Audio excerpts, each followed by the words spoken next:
Looking wicked, man. Yeah, you as well. Good to see you guys Good in the to see flesh. I've seen you on the old Facebook kicking around, but I haven't seen you guys face to face in some years here. So it's good to be here. It's good to see you. Feeling blessed for sure. Yeah, it's good to catch up. It's been, like you said, probably over 10 years since I last saw you. So it's good to catch up and find out what's everything good and exciting going on in your life. So we're happy to have you on here. Yeah, thanks, guys. Thanks. Pleasure. So tell me, I gotta ask, what was your first introduction into the sound bath and the holistic venture that you're taking on right now, and what was your first experience like that with it? Yeah, so with the sound baths, for the sound baths for me, I try to emanate what I get from a ceremony, and when I say ceremony, over the last couple of years, I've been working with ayahuasca, and that has been something that's really allowed me to align myself with my path, with myself, with my heart, and so that's what I try to bring to people. I've experienced sound baths from other individuals.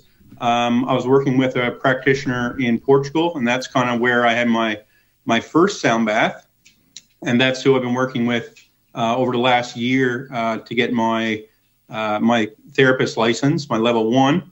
And yeah, that's kind of brought it all home for me. You know, I kind of wanted to allow people to feel the sound, but also to put themselves in a place that allows them to connect with their parasympathetic nervous system and you know, heal themselves. Really, that's ultimately what it's about. That's awesome, man. Like, because I kind of tried to learn a little bit about it and stuff like that, and I never realized that you kind of get down to the cellular level. Yeah, exactly. Like you are listening to it. Obviously, it puts you in a very relaxed state. But you could really go to a sound bath and put in earplugs and get the same benefit. You know, being there allows you to get to that meditative state that a lot of people try to get to when they meditate, but their minds are too busy and, you know, they can never really get super relaxed. Mm-hmm. But being there, you know, listening to the music, it allows you to focus on something other than your own mind. And then, you know, your body really does the work.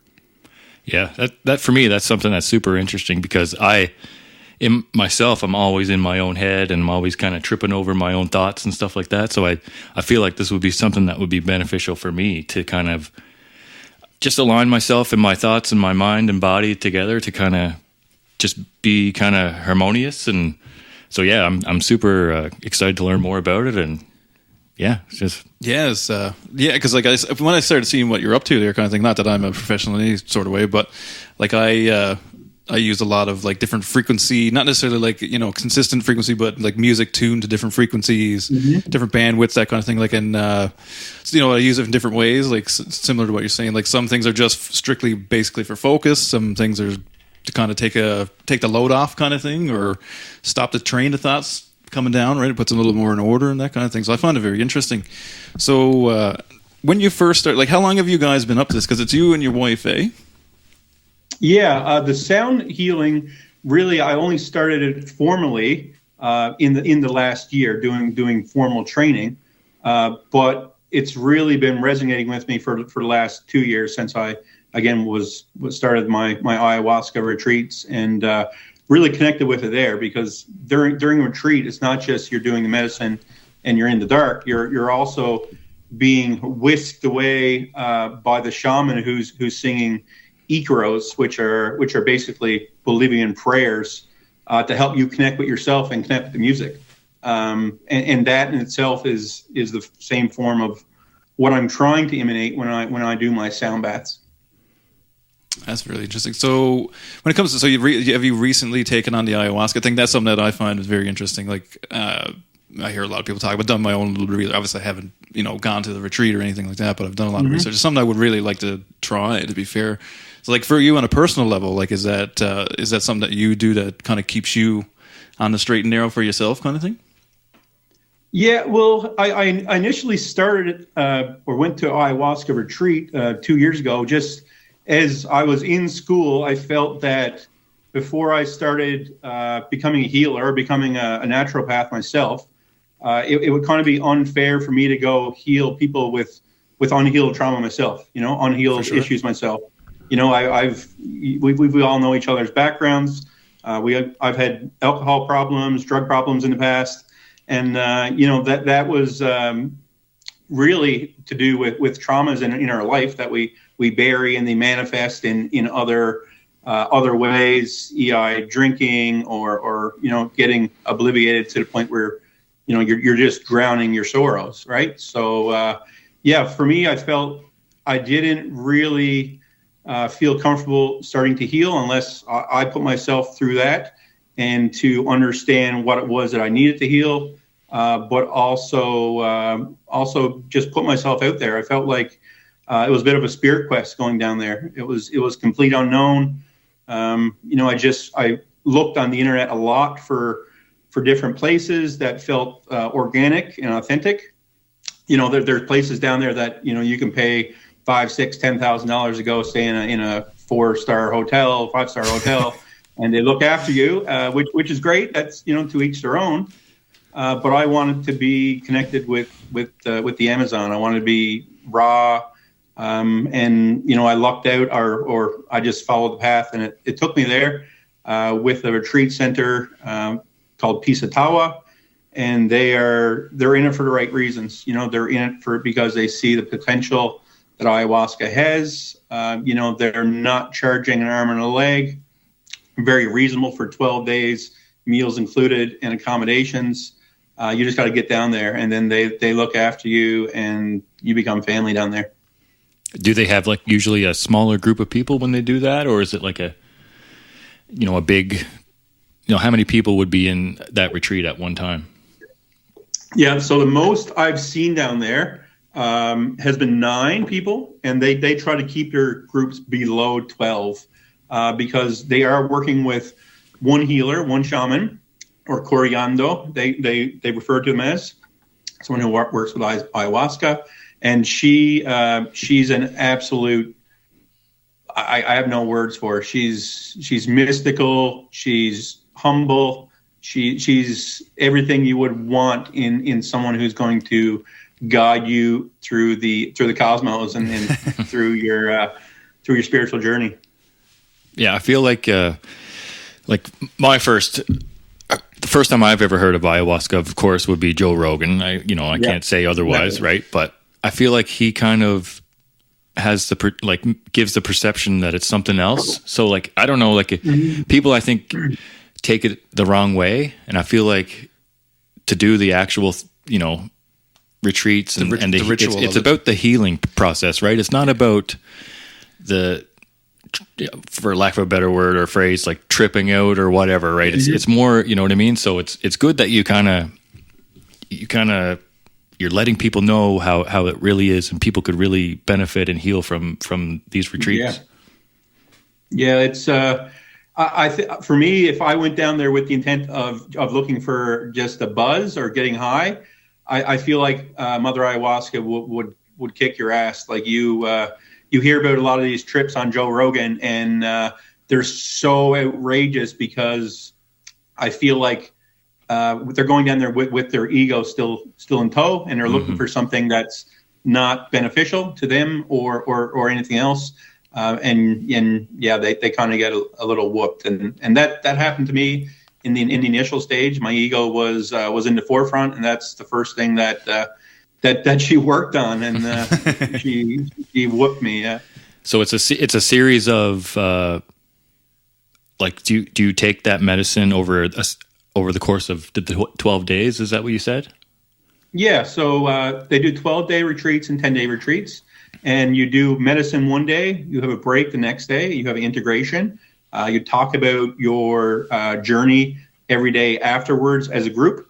And then the following day, you'll have another medicine ceremony. So in a 12-day, you'll do 4 ayahuasca ceremonies and 1 San Pedro Wachuma. Wow. That's really interesting. Like I said, that's something I would love to try that. I think, like I said, I've tried other things along the way, but I think because I did hear about it a fairly long time ago. In reality, of course, it was still looked at as, craziness kind of thing, like mystical craziness, like and I'm really I really like natural healing. I would choose that route over any other route, technically speaking. But yeah, something that I was looking into for a really long time. And it seems like what you're saying, like most people everybody has their own interpretation or own experience with it or whatever. But yeah, the people who tend to go at it from like an ego standpoint, or just trying to surf the cosmos web or whatever kind of thing, like not really looking for self-healing, because I think things of that magnitude, of that power, kind of that's the reason they're here necessarily. It's not to make you laugh and carry on with your buddies. It is to find something out about yourself or people around you kind of thing, or your experience, right? So it's very interesting that you went ahead and do it. You're one of the first people that I've talked to in person, I'll say, that has done it for the right reasons. I'll put it that way. Yeah, it's like I said, it's been it was a bit of a spirit quest. We went down the following year, and my wife came back down with me because she's seen how it affected me, and my profound journey that I had while down there, and with the people that I met. So she was all over going down and exploring herself, and working on her herself and moving through that journey too. So we went down there as a team, and from a relationship perspective, it was a major team builder. For her to trust me to bring her down there to middle of the jungle, sleeping in a little hut. There's lots of stuff down there that can really hurt you in the jungle, I guess, if you're out there looking for it. But No, it's great. Yeah. Of course, like you said, it would bring you guys closer together, and it's great that you can bring your experience and everything you've learned back to a small town in Newfoundland. Now, how's that been for you? Moving back here was something that we seen as an opportunity. We were into St. John's, and we both lived in Calgary. Patricia's from Calgary originally. We did the big city thing. We were done with the big city. We wanted to reconnect with our roots, and come back to a smaller center where we do know everyone, but also it's a big opportunity for teaching here, and it's a bigger opportunity to work with people who I do believe have a general sense and a general love for doing things a natural way. And to explore that option if it was there to them. So, that's kind of why we made the journey back here.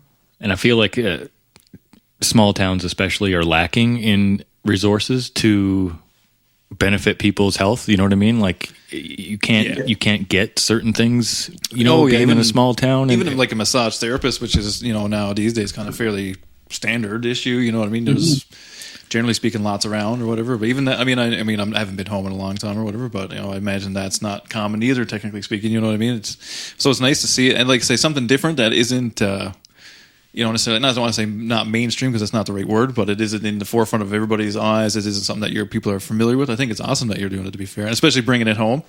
I think it's a wicked thing to be doing. So we're just trying to. Sorry, go ahead. No, go ahead. Finish. I was going to say we're just using as opportunity to help people learn, educate themselves. A lack of knowledge when it comes to medicine is something we kind of take for granted sometimes. We trust that what we've learned or what we've known our whole lives is a direct path to move. And just providing an alternative and letting people know we can help you in other ways. And that doesn't mean you don't need to continue with your modern medicine, but we can run parallel to help you support that journey as well, right? Nice.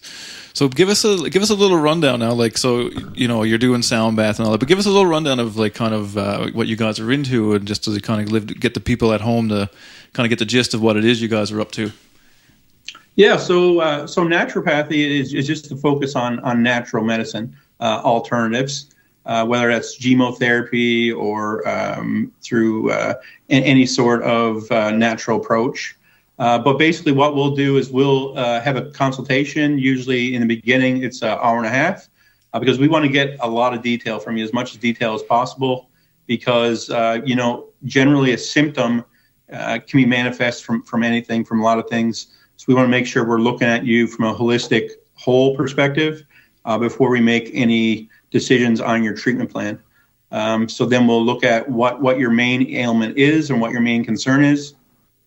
We'll develop a treatment plan based around that, but also in the background, we'll have other potential low-lying fruit that we'll look at in terms of treatment plans that we'll look at in the future, because we don't want to introduce too much change to anyone's lifestyle out of the gate. It's just setting them up for failure. So we want to make sure that we build a treatment plan that's going to work, that's going to allow people to transition from their current lifestyle into it, and set them up for the most success. Awesome. So how have you been finding your, I don't want to say acceptance in the community, because I mean you're from there and everything else, but how are you guys? How are you guys combating kind of like stigma that kind of goes against natural healing? Yeah. So for us, what you think of me is not really any of my business. I'm just pushing forward with my heart. I'm doing this for the right reasons. There's going to be naysayers. There's going to be people that are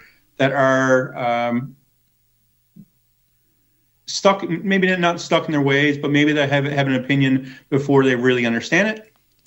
And for me, I'm just trying to show people that there is an alternative.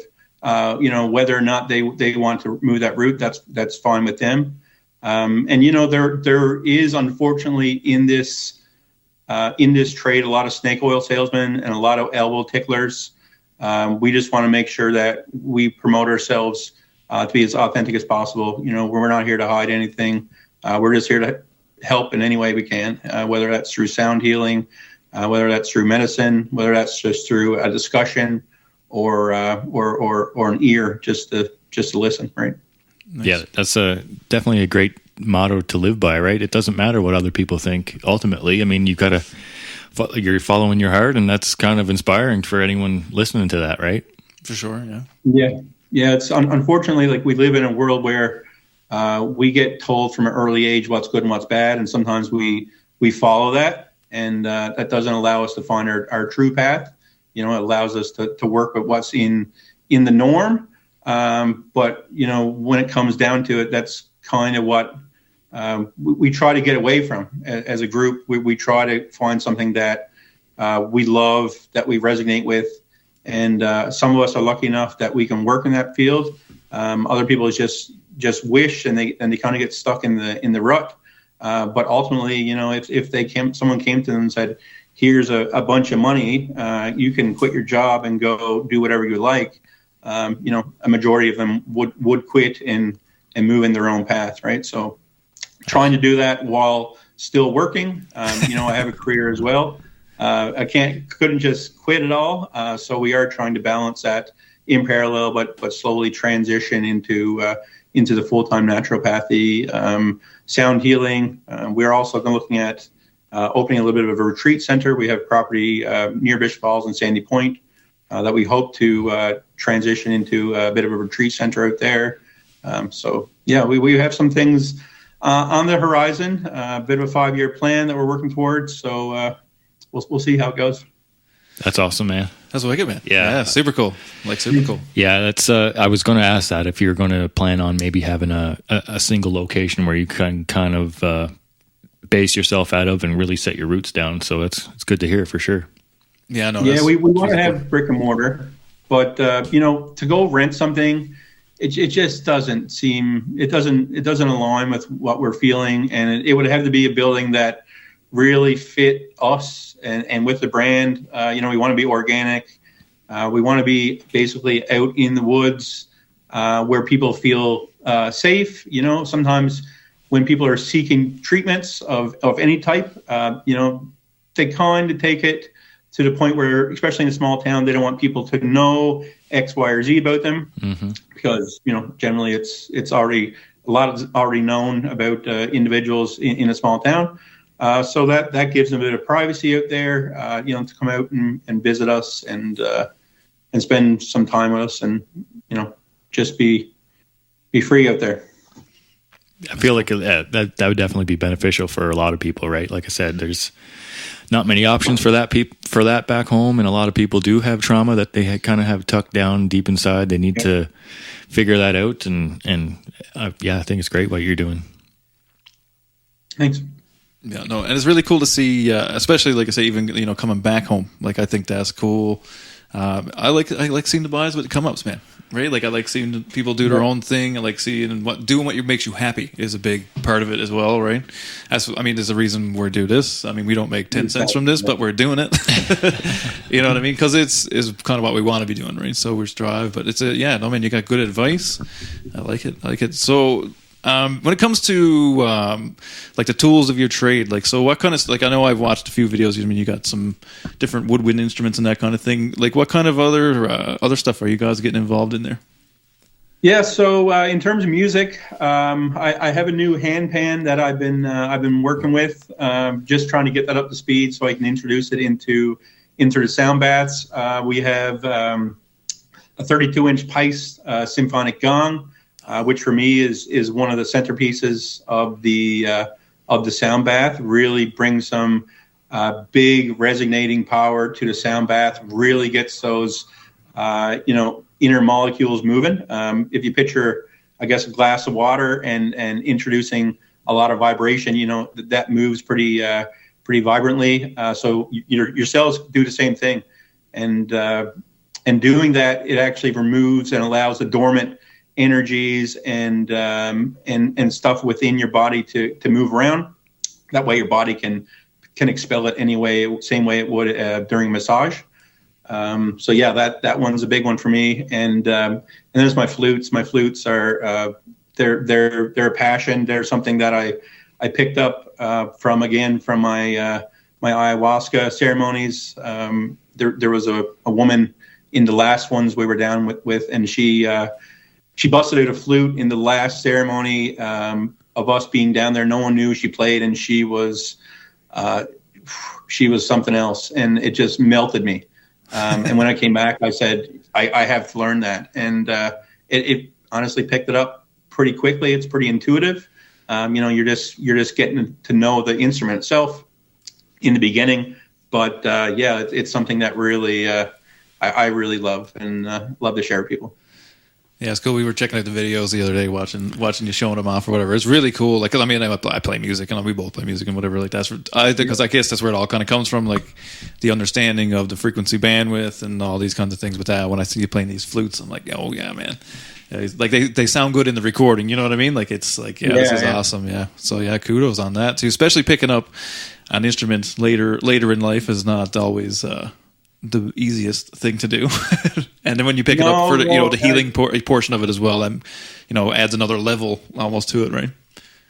Yeah, I feel, honestly, like, it may sound weird, but I feel like I was gifted it from ayahuasca. It just it came so easily. And if you guys know me, I wasn't musical growing up. I couldn't strum on a guitar. I could probably keep beat on a drum, but other than that, it was lost. And just in the last 2 years, it's been a major passion of mine. Yeah, it did seem really natural, like you've almost been playing your whole life. Thanks. Yeah, like that. Yeah, that's how it came off. Like when we're watching your videos and stuff like that, it's like, wow, like that's actually really impressive how you kind of picked that up so fast. And like you said, it was almost like gifted to you by ayahuasca, right? So that's fucking super cool. Yeah, I feel like, well, in the ceremonies, a part of you die. Like that's basically why you go there. You try to get rid of this trauma and get whatever negativity you may have in your life. And while you're down there, you die. You generally, during a ceremony, if it goes well, you see your own death. It's showed to you. Sometimes the Wara, the shaman, will have to bring you back using a lemon, like, because you are gone. You are in a different time space. And I feel like a part of me that was reborn is that that love for music and that just that natural intuition that comes with it playing it. Yeah, it fits you very well. Fits you very well. That's what I'll say. Thanks. I got another question. I mean, it may be a little not necessarily off base, but so in terms of ayahuasca, I mean, have you gone on any other routes in terms of psychedelics to kind of get down the same road or a similar road? Is that something that because I know like mushrooms are starting to become a little bit more popular. Mm-hmm. They're getting a little bit more similar to what marijuana it's kind of becoming not such a big thing. A lot of places are decriminalized it. There's a lot of studies happening.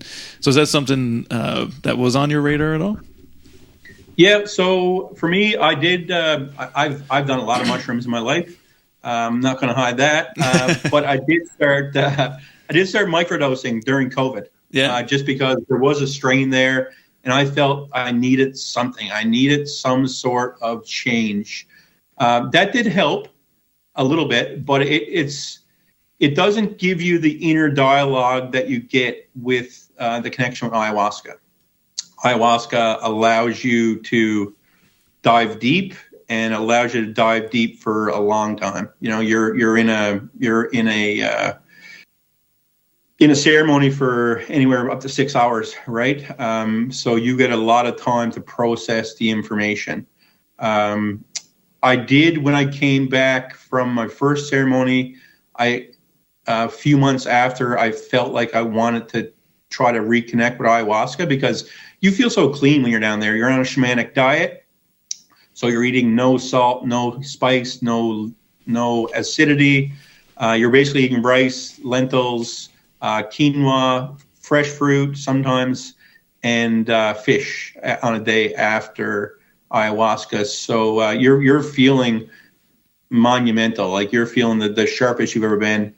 So I wanted to reconnect with that, and I did try DMT, like a vape pen, when I came back. Yeah, I've gone down a couple of these roads. yeah. So it gets you to the same point, but you're there minor amount of time, right? So you get the feeling, you get the same smell, the same taste, but you don't have that continual dialogue with Mother Ayahuasca that you get when you're really on the medicine. Yeah, that's one thing I found with DMT. It's quick, it's intense, yeah. It's intense, but it's quick. Yeah. It's quick. Yeah, you don't get because I know I've been reading about a study that they've been doing the drip. So they've been doing like a long-term drip. So they're keeping MAPS is who's doing it. So yeah, they're kind of they're putting on the drip, so they're keeping you under for extended periods of time. So I think they've been doing up to 6 hours or give it 6 to 8 hours at this point or whatever. And people are saying it's incredible. Like it's incredible. They're they're literally trying to map. I don't know how much merits to that necessarily or whatever in that kind of context, but they're actually trying to map what most people consider as like the, whatever alternate universe, alternate space, timeline, whatever way you want to look at it.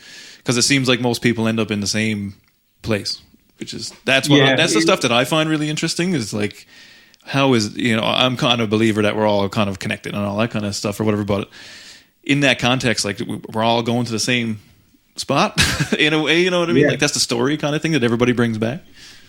Well, we are, for me, we are the same source light. We come from the same source light. It's just pure consciousness at the end of the day. And when you go back to that, it allows you to see that. It gives you that inner knowing. It's just like, I've been here before.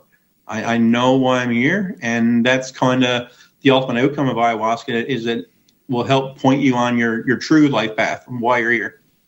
Right. And for me, it's to help heal and to be a teacher and help people find their own path. Yeah, that's beautiful, man. It's beautiful. So what does it take to be a shaman? Is that something that could happen with you, over the next, however long it takes, 10, 20 years? I don't know. I think the term shaman, it could be bastardized a bit in terms of, especially being in North America and being in South America. Right. For me, a shaman, I would have had to be born into the medicine. A lot of these shamans, they're drinking medicine from the ages of like 8 months old. Tablespoons of medicine, and they're in the jungle They live in Mother Amazonia. So for me, I feel like it's in my heart. Yes, I feel like I'm on that path. Whether I would call myself a shaman, I don't think I would ever, because I think it's for me it's a respect thing, and it's like where I used to cook. I'd never refer to myself as a chef anymore. I'd always refer to myself as a cook because it's less pretentious, I think. And I think for me, I'll always be on a healing path. I'll always be a healer. But I will have shamanic roots. I do a lot of things that align with shamanic principles that I've been taught. And, I'll always honor that because that information that I've obtained from my mentors is sacred. And it was a pivotal point in my life that I'll always cherish. Yeah, I guess that's probably a strong word to use, right? You're kind of, people are born into that. They're handpicked by whatever spirit that's out there that gets them into that. So, but I mean, you're definitely someone who's able to recommend someone, this is something that you should try, and this is something that maybe could be beneficial to you. So it's good in a way. You're kind of still, I mean, you're helping people choose the right path, and you're helping people who may need that, right? And it's good that you can recommend things that, they can use. Yeah. I introduced shamanic principle into my healing. It's not always to do with medicine. The mind and the spirit, and your connection with nature plays a large part, of our stresses and of our ability just to, resonate from a subconscious level. I believe that's a major part of any healing process, is making sure that those environmental aspects are in check. And that's why we go so in depth with our initial consultations, just to see what, people's lifestyles are like, how connected they are with themselves, but also with the environment around them. Do you find people's addiction, because there's no other word to put there, to their phones and technology? Do you feel, especially as a natural healer and looking at it from that perspective, do you feel like that's kind of like an interference in most people's lives? Like, not necessarily, like the day-to-day staring at your phone, but like just in general, like the idea of staring into this box all day, every day kind of thing. Do you feel like that takes away some of the people's spirituality, whether they're a believer in anything, it doesn't matter, but there's a spirit in everybody or whatever that energy is. Do you feel like that's a very negative thing these days? Yeah, for sure. And I think it promotes people, burying themselves in their phone, especially if they do have any underlying issues, traumas. That's just another outlet. It's just another vice. But it's portrayed in such a way where it's a norm. But we can ride down a lot of rabbit holes in terms of control and whatnot. But for me, it's a major influence. When I go to bed at night, I have my Starlink on timer. It goes off. I don't like the Wi-Fi to be on if it doesn't need to be on. I try to cleanse myself from that as much as possible. Wearing EMF jewelry to try to cleanse myself. During the day, I sit in front of a computer for a living, so I try to get out. I try to ground myself every day, walking barefoot on the ground, getting in the garden, getting dirty.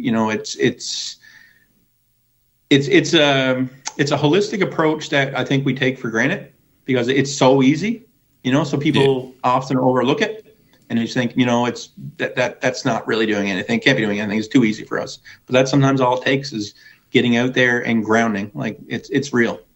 Yeah. And that's something that I actually have been able to do. We can only do it in the summer where we live, but it's a little chilly on the feet in the winter. It's very. It does have an effect on being just barefoot in the yard, in the garden, and under in the sunlight, right? Bit of wind in the sun, bit of dirt blowing. And that's kind of how I generally, if it, obviously if it's not a very nice day, I can't really do that. But like if it's sunny and it's in the morning, I get up, I go outside, drink the water, get the sunlight on me, get in the yard barefoot and grounding, and it's something that I wouldn't think, you know what I mean? A lot of people wouldn't think that it would have such a big impact, but it does. Like, yeah. Like you kind of got to get that energy through back out of you, right? Like, yeah, it's Yeah. yeah, it's interesting. That's one thing for sure. No, because the reason I asked is like I know that's this is the type of stuff that I'm finding starting to come to the forefront again. It's like we all forgot that we used to run around barefoot naked. Mm-hmm. You know what I mean? Like that's how we were. Like the same thing with people showering and what we're showering with kind of thing. And I mean, there's a million rabbit holes we go down with this, but like that type of thing, right? People forget like same thing, ice baths and saunas and all these things. Yeah. Like people forgot that like the only way to get clean at one point was to jump in some cold water.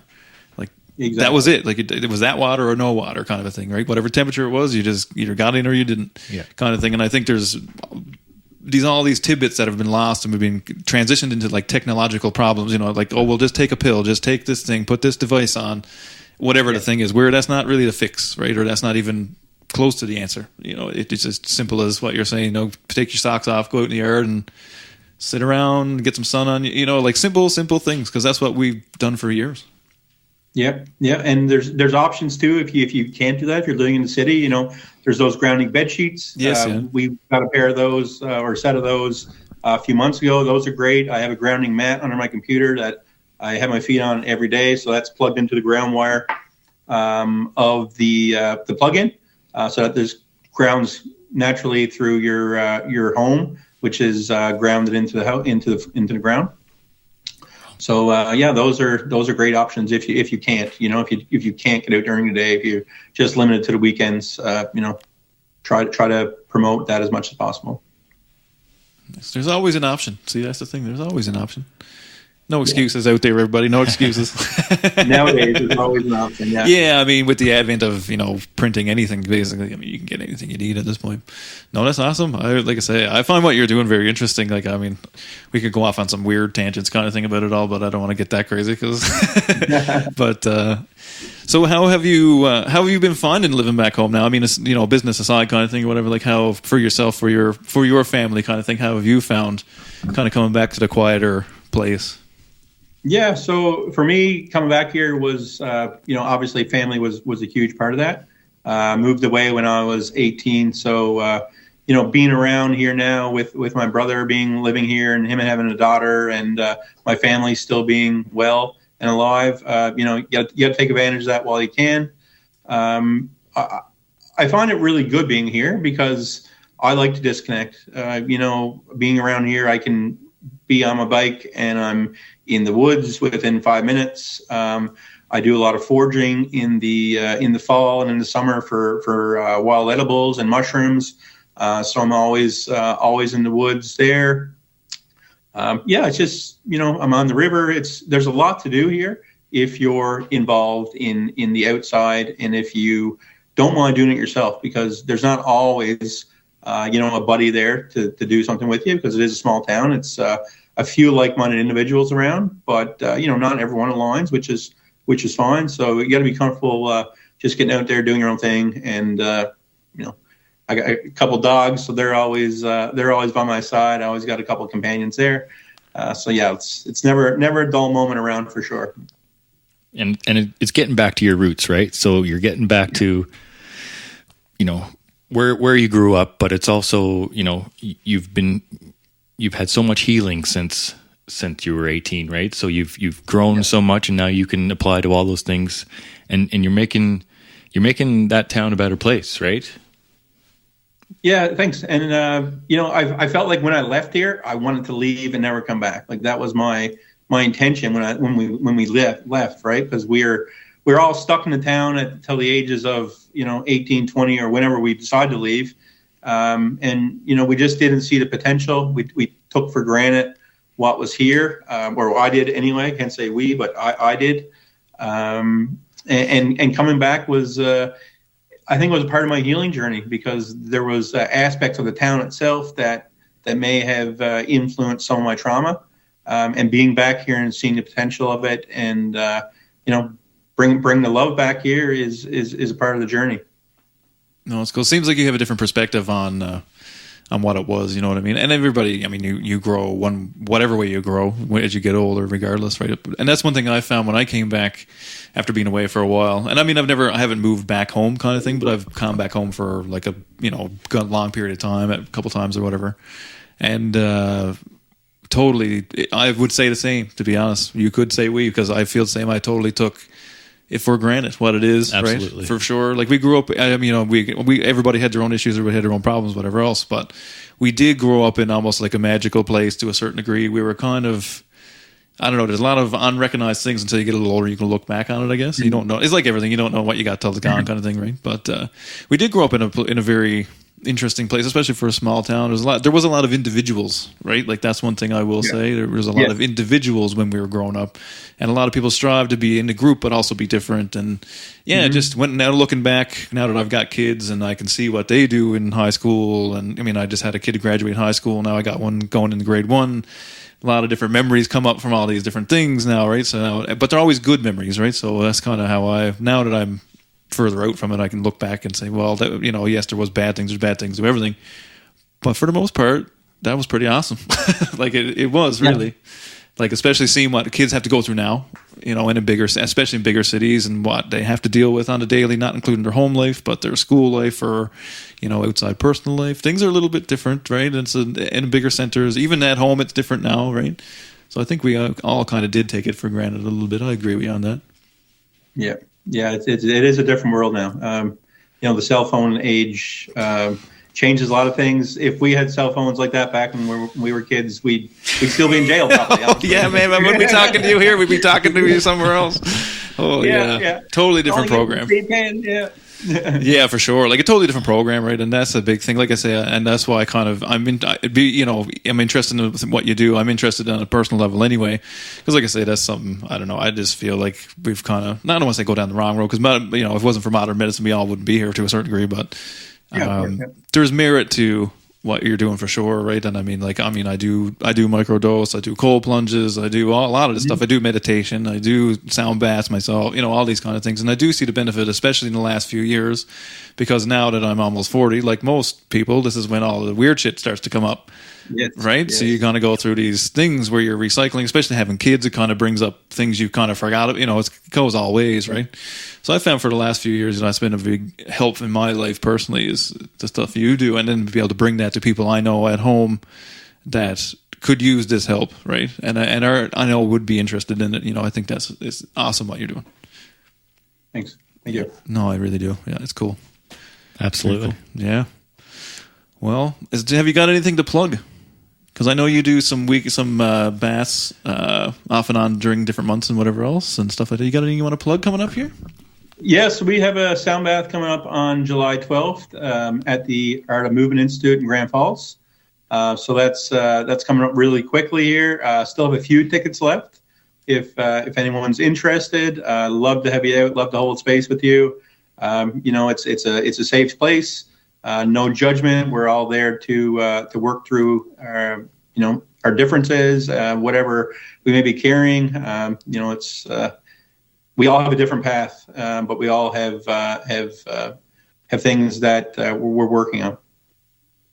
That's awesome. And of course, you can follow along on his Facebook and Instagram. What's your handle on that? Yeah, so Instagram, it's Ancestral Roots Wellness, and our email is ancestralrootswellness.com. Also on Facebook with Ancestral Roots Wellness as well. Nice. Awesome, Adam. Yeah. Well, yeah, I appreciate you taking the time to join us here on the podcast, and hopefully talk to you again in the future here. Yeah, guys, thank you so much. It was really great being on here. Also fabulous to see your faces. Yeah, buddy. Hopefully we get to see you in person sooner than later. I'll touch base them up your way. You never know. Yeah, man. Stop by. Looking forward to it. Come sit in on the podcast. Yeah, we can talk to you face to face. Yeah, buddy. Yeah. All right, guys. Well, take care. Awesome, my friend. Thank you so much, buddy. Eagle has landed.